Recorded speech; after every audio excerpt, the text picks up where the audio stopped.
만약 사탕값이 2배로 오른다면 누가 웃고 누가 울게 될까요? 오늘은 관세 이야기를 사탕 가게에 비유해서 풀어보겠습니다. 관세란 외국 물건이 우리나라에 들어올 때 붙이는 입장료입니다. 또는 우리나라 물건이 외국에 들어갈 때 붙이는 입장료라고도 할 수 있습니다. 왜 입장료를 붙일까요? 첫째, 우리나라 산업을 보호하기 위해서. 둘째, 나라 살림을 위해서. 셋째, 다른 나라랑 협상할 때 밀당을 하려고. 자, 동네에 사탕 가게가 2개 있습니다. 한국산 사탕은 600원, 일본산 사탕은 500원이에요. 친구들은 당연히 싼 일본산 사탕을 사겠죠. 그러면 우리나라 사탕 공장은요, 매출이 떨어지고 일자리가 위험해집니다. 그런데 정부가 일본산 사탕에 200원 관세를 붙이면 일본산은 700원, 한국산은 600원. 이제 우리 친구들도 한국산을 살 수밖에 없겠죠? 그럼 누가 웃고 누가 울게 될까요? 공장은 숨통이 트이고 정부는 세금을 벌지만 친구들, 즉 소비자들은 지갑이 더 얇아집니다. 2018년 미국과 중국이 사탕 전쟁을 벌였습니다. 미국이 중국 사탕에 25% 관세를 때렸고 중국은 미국 초콜릿에 맞불을 놨죠. 관세가 높아지면 어떤 일이 벌어질까요? 첫째, 가격이 오릅니다. 둘째, 공장은 더 싼 나라로 이사 갑니다. 셋째, 배송 지연, 품귀 현상이 터집니다. 넷째, 나라끼리 감정 싸움으로까지 번져갑니다.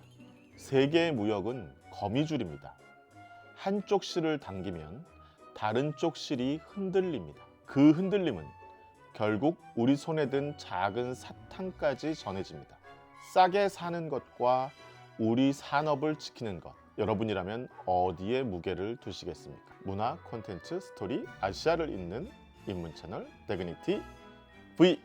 사탕 얘기는 비유적으로 얘기를 한 거고요. 싸움이 났다는 것은 관세니까 세금이잖아요, 세금.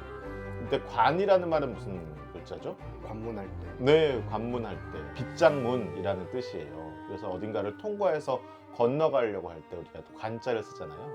그래서 현관이 집에 다 있잖아요. 네, 그때 관이랑 같은 거거든요. 집으로 들어가려고 하면 현관을 거쳐야 되잖아요. 그때 현은 이제 거물 현자고 관은 빗장문 관자예요.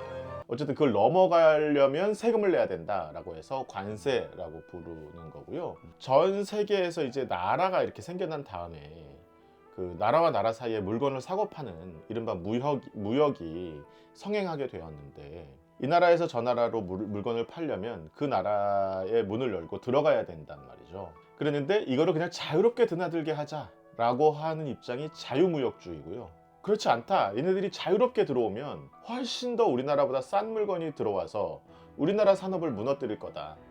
우리가 아까 사탕 얘기를 했지만 우리나라는 사탕이 600원인데 다른 나라 사탕이 500원짜리가 들어오면 우리나라 사탕 시장은 다 무너질 거다. 이렇게 보는 거란 말이에요. 그래서 우리나라 사탕을 보호하기 위해서 외국에서 들어오는 사탕에는 관세를 때리는 거예요. 그러면 결과적으로 이 가격이 더 높아지는 거고, 소비자들은 더 높은 가격에 외국 물건을 살 것인지 아니면 좀 더 싼 가격에 우리나라 물건을 살 것인지를 결정하게 되는 것이죠. 그래서 이거를 우리나라 제품과 산업을 보호하기 위한 조치잖아요. 그래서 이렇게 관세를 많이 때리는 거를 보호무역주의라고 해요. 네, 그래서 원래는 보호무역주의가 굉장히 유행을 하다가 세계적으로 너도 나도 다 자유롭게 무역을 하자라고 하는 생각이 이제 많이 싹 터서 자유무역주의로 흐름이 전개되어 왔죠. 그래서 우리가 FTA라고 하는 게 바로 자유무역 협정이잖아요. 트럼프 대통령이 나서면서, 트럼프 대통령은 굉장히 국가 중심주의자잖아요. 또 미국을 중심으로 놓는 미국 중심주의자잖아요. 그래서 미국의 산업을 보호해야 되겠다라고 하는 전 세계적인 큰 흐름에서 벗어나는 조치들을 취하기 시작하는 거죠. 그래서 외국산 물품에다가 관세를 많이 부과함으로써 자국의 산업을 더 살려주겠다라고 하는 거죠. 근데 예를 들면 우리나라에는 없는 제품인데 외국에만 있어요. 그런 것들을 가져올 때는 큰 문제가 안 돼요. 근데 우리나라에도 있고 외국에도 있는 경우가 문제가 되죠. 예를 들면 우리나라 같은 경우는 제일 문제가 되는 것들 중에 하나가 쌀 같은 거예요. 쌀은 우리나라 농민들을 보호해야 하는데 외국에서 들어오면 훨씬 더 값싼 쌀들이 많이 들어올 수 있거든요.